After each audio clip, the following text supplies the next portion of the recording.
Bonjour et bienvenue dans cette nouvelle vidéo. Je m'appelle Kinkina Binal pour ceux qui ne le savent pas, et dans cette vidéo nous allons parler de cette limite là. Bon, j'avais déjà parlé de ça, j'avais déjà parlé de ça en amont dans ma dernière vidéo, et donc dans cette nouvelle vidéo nous allons essayer de décortiquer tout ce qu'il y a autour de cette limite là. Donc c'est parti. Je vais d'abord introduire une notion très basique dont la compréhension sera très utile pour aborder la limite dont il est question ici. Lorsqu'on divise un nombre par un autre compris entre 0 et 1, ça donne un nombre encore plus grand.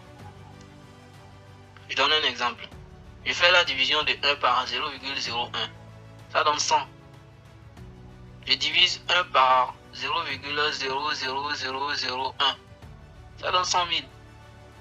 On divise encore 1 par 0,000000001. Ça donne 1 milliard. Bon, je compte bien. Oui, 9 chiffres après la virgule. Donc ça fait 1 milliard. Donc, imaginez un seul instant que le nombre de zéros après la virgule soit, le nombre de chiffres pardon après la virgule soit infini. Voilà. Imaginez que le nombre de chiffres après la virgule soit infini. Alors vous allez trouver un nombre infiniment plus grand qu'on peut représenter par l'infini. Contrairement, si au dénominateur c'est négatif, si le dénominateur comprend entre moins 1 et 0, là vous aurez un nombre encore plus petit à cause du signe moins. Donc si c'est bon, maintenant on peut passer à ce qui nous intéresse dans cette vidéo. Je vous avais déjà dit dans ma dernière vidéo que cette limite est la limite à gauche et cette limite là la limite à droite. Je sais que vous allez peut-être vous demander dans un coin de votre tête pourquoi limite à gauche, limite à droite et non la limite en ce point tout simplement. Mais justement ici on ne peut pas parler de limite en ce point car ce point ne fait pas partie de l'ensemble des définitions de notre fonction. Notre fonction n'est pas définie en ce point. Donc, normalement parlant, elle ne devrait pas admettre une limite en ce point. On commence maintenant avec la limite à droite. Limite lorsque x tend vers a par valeur supérieure de 1 sur x moins a à la puissance n est égal à plus l'infini. Bon, ici, notre dénominateur, lorsqu'on va remplacer x par a au dénominateur, on obtient 0. Donc on a 1 sur 0. Mais en réalité, ce n'est pas 0, on obtient au dénominateur. Parce que je vous ai dit, à x tend vers une valeur légèrement supérieure à a.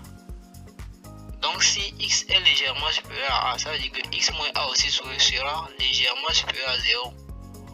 Mais ça sera un nombre très petit qui sera compris entre 0 et 1. Donc ce qui veut dire que ça va donner un nombre infiniment grand. Donc vous voyez là, la justification c'est parce que, bon je mets car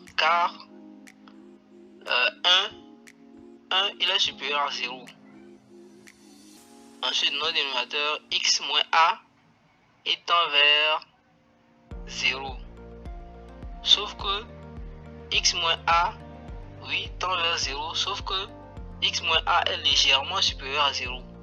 Donc ce qui fait qu'on a un nombre, on a 1 sur un nombre infiniment petit mais légèrement supérieur à 0. Donc ça fait plus l'infini.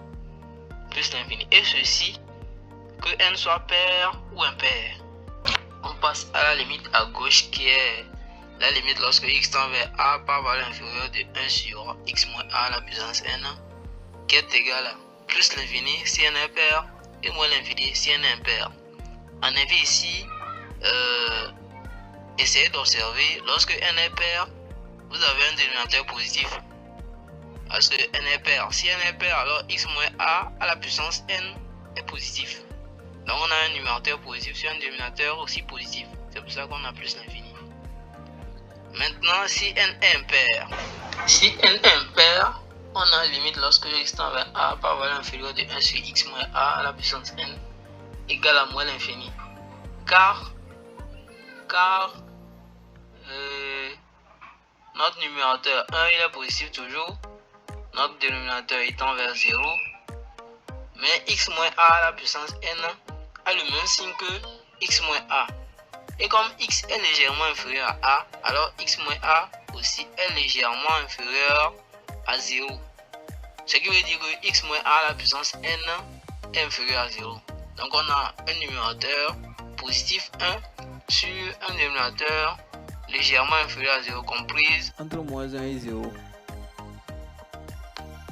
Maintenant, je vais vous donner un petit exemple qui va nous aider à appliquer tout ce qu'on a fait.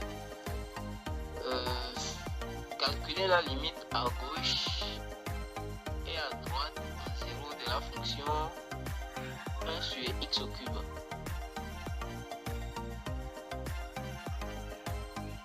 Ok, solution. Limite lorsque x tend vers 0 par valeur inférieure de 1 sur x au cube est égal à moins l'infini, car le numérateur 1 est supérieur à 0, x il tend vers 0 et x au cube est légèrement inférieur à 0. Donc on a un nombre positif sur je peux donc les appeler 0 négatif. Comme le dénominateur il tend vers 0, mais il est légèrement inférieur à 0, donc on utilise 0 négatif. Donc on obtient moins l'infini. Maintenant pour le second, pour la limite à droite, on a la limite lorsque x tend vers 0 de 1 sur x au cube est égal à plus l'infini, car le numérateur il est positif, le dénominateur x tend vers 0 et x au cube est légèrement supérieur à 0. Donc on a plus l'infini. Voilà. Bon. Je vais donc essayer de vous laisser un petit exercice pour la prochaine fois et essayer de prendre note. Calculer la limite à gauche et à droite en 1 de la fonction 1 sur x carré moins 2x plus 1 facteur de x moins 1.